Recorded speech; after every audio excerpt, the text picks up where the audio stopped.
आइए सुनते हैं आज की वीडियो में एक रिटायर्ड फौजी सिपाही की ज़िंदगी का पुरअसरार और सच्चा वाक़या।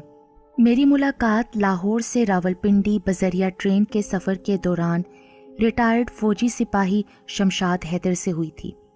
वो मेरी बगली सीट में बैठे हुए थे। उनसे दौरान गुफ्तगू मैंने उनकी ज़िंदगी का बीता हुआ कोई यादगार वाक़या पूछा तो उन्होंने जो वाक़या सुनाया, आइए वो सुनते हैं उन्हीं की ज़ुबानी। 1969 में मैं मशरकी पाकिस्तान के इलाका सलहट की फ़ौजी बैरक में अपनी फ़ौजी ड्यूटी दिया करता था। दरअसल मेरी पोस्टिंग पहले ढाका में हुई थी, लेकिन मुझे कुछ दिन सलहट ट्रांसफ़र कर दिया गया था। मेरी सलहट फ़ौजी यूनिट नंबर 4 लाइट इन्फेंट्री में पोस्टिंग थी। हमें यहाँ बैरकों में रखा जाता था। यहाँ फ़ौजियों को ताम, क़याम और दीगर सहूलतें भी दी जाती थी। मेरी यूनिट के इंचार्ज कर्नल सराजुद्दीन बंगाली ने हम 100 सिपाहियों को हुक्म दिया कि वो कोना नाला से लेकर नदी तलक के दरमियान जंगल की घास और दरख्त को काटकर राह गुजर बनाएं। हम सिपाहियों को 10-10 की टोलियों में तकसीम कर दिया गया था। उसमें मैं भी शामिल था। यहाँ ये बताना ज़रूरी है कि हमें वहाँ के मुकामी बाशिंदों ने ये बताया था कि इस मखसूस इलाके में चुड़ैलों का साया या बसेरा है, इसलिए हम लोग कलमा कुरानी सूरतें पढ़ते हुए यहाँ अपना काम करें, क्योंकि यहाँ गाहे बगाहे बहुत से दिलखराश वाक़यात हुए हैं। सच्ची बात तो ये है, हम नए आने वाले फ़ौजी सिपाही दिली तौर पर ये बात सुनकर बहुत डरे, क्योंकि फ़ौजी ऑर्डर था, उसकी तामील करना हम पर हर हालत में लाजिम थी।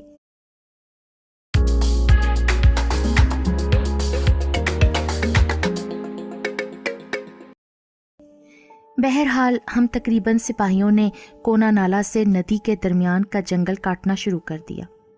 उसमें दरख्त कम, लेकिन खुदरो बड़ी बड़ी झाड़ियाँ, नोकीले पत्तों वाला एक थोर वगैरह था। थोर पौधे में अजीब किस्म के ब्लेड नुमा पत्ते थे। उस पर जब बेध्यानी से किसी हाथ या जिस्म का कोई हिस्सा लगता था तो उसे काटने वाले को यूं लगता था जैसे किसी ने छुरी मार दी हो।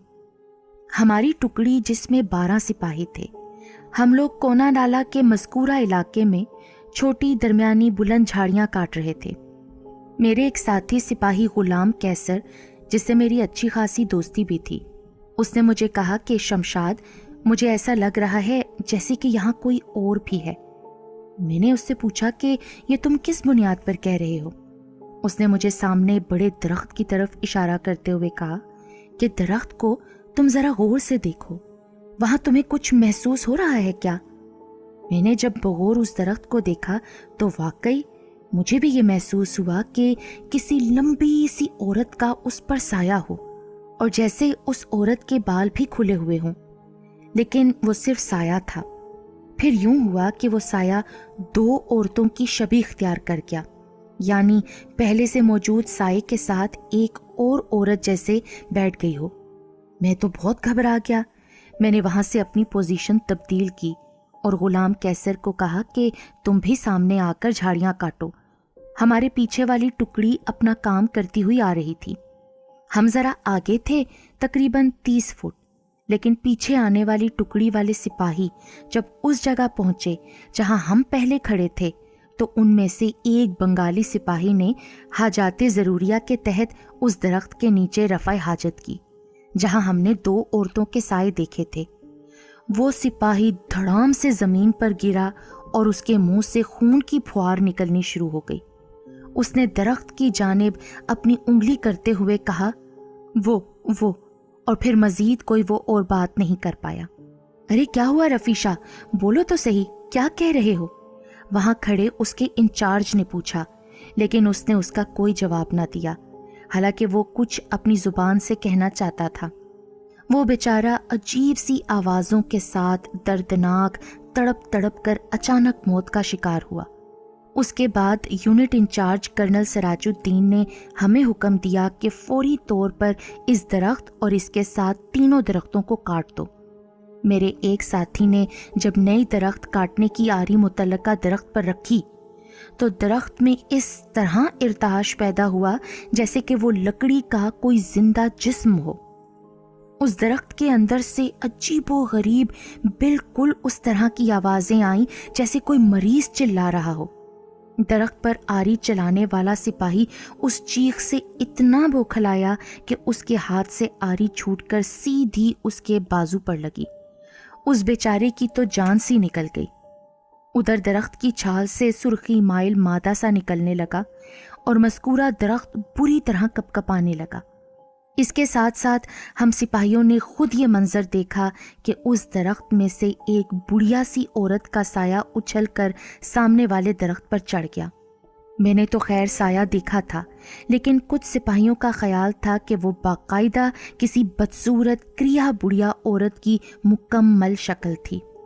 वहाँ मौजूद सारे सिपाहियों के अंदर सरासीमगी और खौफ की कैफियत तारी हो गई थी। उधर हमारे कर्नल कमांडेंट ने चिल्ला चिल्ला कर कहा कि फटाफट तीनों दरख्तों को काटो। ये भूत प्रेत, चुड़ैलें, ख्याली और तसव्वुराती कहानियों तक महदूद चीज़ें हैं। ये तुम्हारी जहनी जहालत की अक्कासी है। इस बात पर तमाम सिपाहियों ने बाग़ियाना अंदाज में कर्नल कमांडेंट को कहा कि हम इन दरख्तों को नहीं काटेंगे। ये दरख्त आसेबी हैं। इन दरख्तों पर यकीनन जिन्नात का बसेरा है।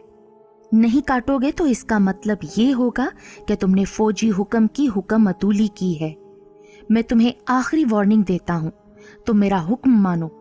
तमाम सिपाहियों ने यक ज़बान होकर कहा, नहीं कर्नल, हमें अपनी ज़िंदगी बहुत प्यारी है। इन दरख्तों को काटना जिन्नात से खुली जंग का आगाज़ होगा।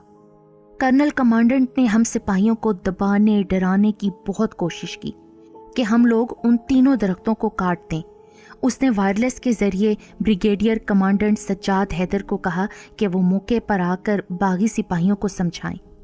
कुछ वक्त बाद ब्रिगेडियर कमांडेंट सज्जाद हैदर हमारे पास आया। उसने बड़ी सख्ती से कहा कि तुम्हें हर हालत में कोना लाला का इलाका झाड़ियों दरख्तों से साफ करना है। वो बहुत सख्त और कड़वा ऑफिसर था। उसने कर्नल कमांडेंट को हुक्म दिया कि जिन जिन सिपाहियों ने तुम्हारा हुक्म नहीं माना उनके नाम पीएस नंबर्स मुझे दे दो। मैं आज ही उन्हें स्पेशल मिलिट्री एक्ट के तहत मुअत्तल करवाकर उनका कोर्ट मार्शल करवाता हूँ, और मैं इस बात की गारंटी देता हूँ कि ये कभी भी अपनी नौकरियों में बहाल ना होंगे। हम में से एक सिपाही बोला कि अगर हमारी नौकरी ना रही तो क्या हुआ, हम इस तरह जिंदा तो रहेंगे ना, लेकिन हमने तुम्हारा हुक्म अगर मान लिया तो यकीनन हमारी जान अभी चली जाएगी। बकवास बंद करो, कर्नल कमांडेंट ने हमें गुस्से से कहा। तुम इन दरख्तों को काटो। नहीं नहीं, यहाँ यकीनन जिन्नात का बसेरा है, हमने खुद उसकी अलामात देखी हैं। ब्रिगेडियर कमांडेंट सज्जाद हैदर ने गुस्से से मुतल्लका दरख्त पर थूक फेंकते हुए कहा कि मैं इन करामात तोहमात जिन्नात को नहीं मानता। तुम लोग अनपढ़ जाहिल लोगों की तरह बात कर रहे हो, लिहाजा अब मैं टुकड़ी नंबर 13 को हुक्म देता हूँ कि वो ये काम करें। फिर उसने टुकड़ी नंबर 13 के इंचार्ज सूबेदार मेजर अमजद शाह को कहा कि वो इन तीनों दरख्तों को काटे। अमजद शाह ने उसके हुक्म की तामील करते हुए अपने सिपाहियों को मुखातिब करते हुए कहा कि चलो जवानों, दलेरी और दिल को कड़ा करते हुए इन तीनों दरख्तों को काट डालो। यहाँ दिलचस्प बात यह हुई कि उस टुकड़ी के 4 सिपाहियों ने भी उस दरख्त को काटने से इनकार कर दिया। उनके नाम भी हुक्म अदूली के इल्ज़ाम के तहत कोर्ट मार्शल के लिए लिख लिए गए। बहरहाल टुकड़ी नंबर 13 के बकिया सिपाहियों और बजाते खुद सूबेदार मेजर अमजद शाह ने तीनों दरख्तों को स्पेशल खुदकार इलेक्ट्रिक आरे से काटना शुरू कर दिया। फिर मैंने और वहाँ मौजूद सब लोगों ने ये बात महसूस की कि जिन जिन दरख्तों पर इलेक्ट्रिक आरे चल रहे थे वो इस तरह लरजते अंदाज में झूम रहे थे जैसे कि वो तड़प रहे हों। उन दरख्तों से दिलखराश हू जैसी आवाज़ों के साथ छालों से पीला बल्कि सुर्ख माइल मवाद सा आ रहा था। हमने ऐसा कभी न सुना और न देखा था। बजाते खुद ब्रिगेडियर कमांडेंट सज्जाद हैदर ये मंजर देखकर भाग गया था, जबकि कर्नल कमांडेंट बहाना करके वहाँ से ना जाने कहाँ खिसक गया। लेकिन टुकड़ी नंबर 13 के बकिया सिपाही तीनों दरख्तों को बेदर्दी से इलेक्ट्रिक आरे से काटने लगे। हमारी नज़रें मुतल्लका दरख्तों पर थीं जो कि बुरी तरह इधर उधर इस तरह मचल और तड़प रहे थे जैसे कि किसी जानदार के जिस्म पर कोई ज़र्ब लगाई जा रही हो।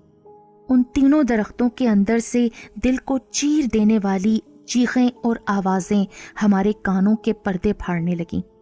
ان درختوں پر موجود تمام پرندے اڑ گئے۔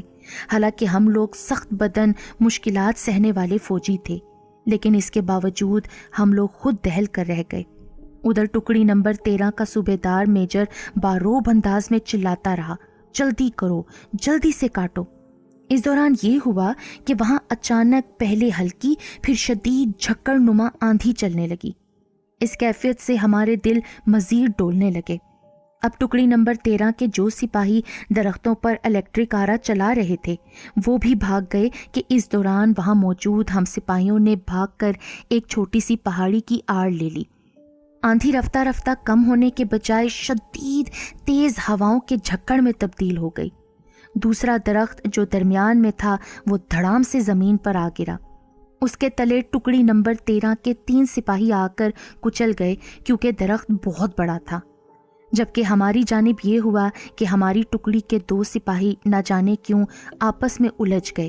ان میں سے ایک سپاہی نے دوسرے کے سر پر بندوق کا دستہ مار دیا تھا، اور یہ خواہ کا بے سبب جھگڑا تھا۔ بہرحال وہاں شدید آندھی چلی، 3 سپاہی ہلاک اور 2 زخمی ہو گئے۔ تقریباً 20 منٹ مسلسل تیز جھکڑ دھول والی آندھی چلی۔ جب وہ رکی تو کونا لالا سے ندی تک بڑی بھیانک تباہی ہی تباہی تھی۔ وہاں جگہ جگہ درخت، خودرو، شاخیں، پودے اپنی جڑوں سے اکھڑ کر، جبکہ تھور کے نوکیلے پودوں نے بھی ہم سپاہیوں کو بہت تکلیف دی تھی۔ یہ پتے آندھی کے دوران جسم کے جس حصے پر چپتے تھے وہاں سے خون کا رساؤ رکنے کا نام نہیں لیتا تھا۔ ہمارا بریگیڈیئر کمانڈنٹ سجاد حیدر بگڑتی ہوئی صورتحال کو دیکھ کر وہاں سے اپنی جیپ میں بھاگ گیا تھا، مگر اس کی جیپ چلنا گاؤں کے قریب ایک حادثے کا شکار ہو گئی۔ اس جیپ کی رفتار تیز سے تیز ہوتی گئی اور ڈرائیور سنبھال نہ سکا۔ پھر وہ جیپ تمام سواروں سمیت سیدھا گہری کھائی میں جا گری۔